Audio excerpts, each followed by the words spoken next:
Welcome to EF Pod English. Brought to you by EF Education First and Englishtown. Learn anytime, anywhere. Pod English Pre-Intermediate 37. Press release.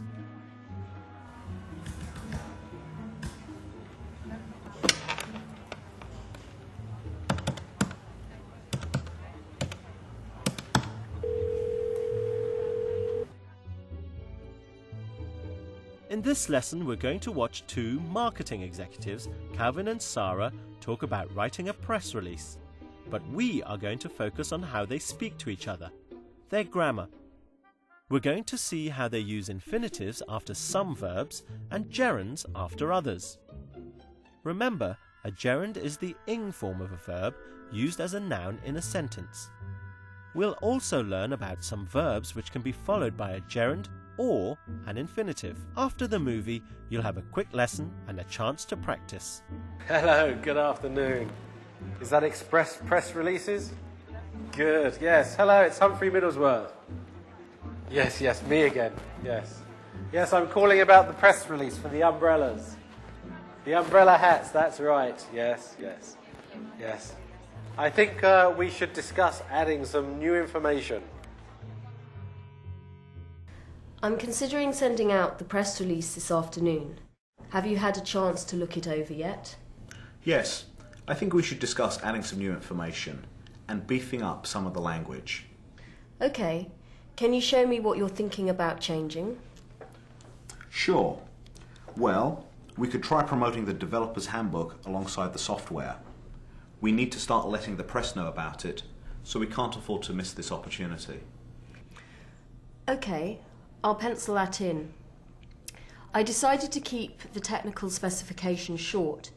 Should I go into greater detail? No, we don't want to confuse people with too much jargon. Just continue giving them lots of good sound bites about how great the new product is. Right. I'll try to add some more. Should I change anything else? I think we should quit using so many idioms in press releases. It confuses things too much. We should decide to stick with plainer language from now on. Fine. I'd like to keep it simple. Is there any other news I could include to spice things up? You could begin preparing the press for next month's new release, so you could drop a few hints that we'll have some big news coming up soon. All right. I'm planning on delivering this release in Brussels on Wednesday. If you think of anything else, can you let me know before this evening? Sure. Let me see the finished draft when you're done. Yes, I was thinking about it over the weekend, and there are so many selling points to these umbrellas. I do think that we have to include a few more things, because I do expect to generate some buzz around our product, of course. Yes, and of course I do hope to attract some new investors. Yes, we do want to expand rather quickly, you know. So I suggest promoting some of the new features. To help improve our English, we need to learn not only new verbs, but also which ones must be followed by the infinitive, like these verbs. Hope. I hope to create some buzz around our products. Expect. I expect to attract some new investors. Decide. I decided to write a press release. So hope, expect, and decide are all followed by the infinitive. But some verbs are followed by a gerund, like discuss. Can we discuss adding some new information? Consider. We should consider using plainer language. And suggest. I suggest promoting some of the new product features. Remember that discuss, consider, and suggest are followed by a gerund. Some verbs can be followed by both a gerund and an infinitive. Like this verb, try. Let's see an example from the movie. We could try promoting the developer's handbook alongside the software. We could try promoting the developer's handbook. Calvin also said we could try to promote the developer's handbook. Try can be followed by a gerund or infinitive without changing the meaning. Here's another verb which can be followed by either a gerund or an infinitive. Start. We need to start letting the press know about it, so we can't afford to miss this opportunity. They need to start letting the press know about it.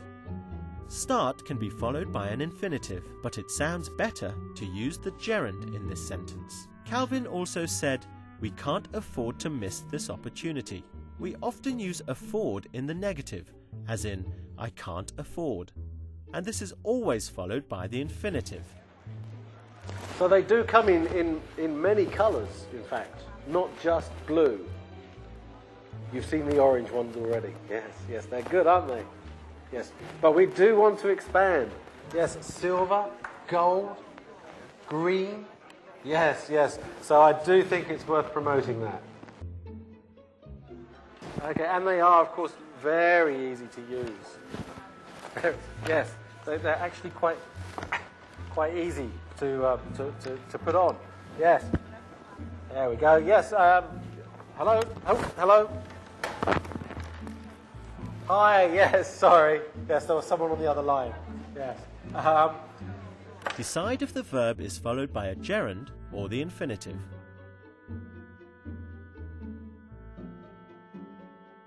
I'm considering leaving the company.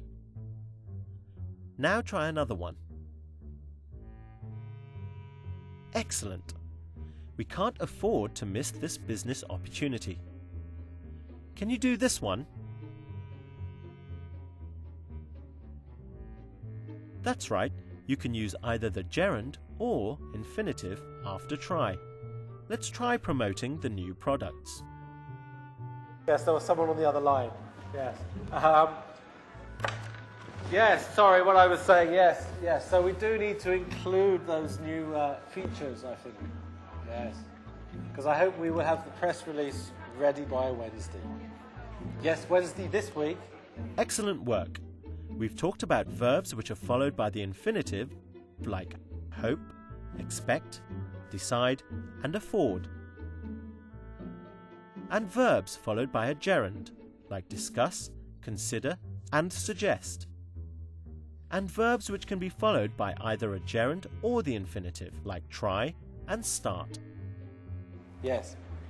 Okay, yes, as long as I don't keep adding new features.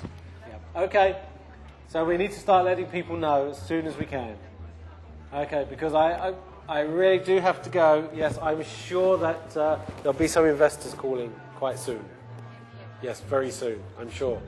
I'm very sure. Yes, okay. Goodbye. Bye-bye.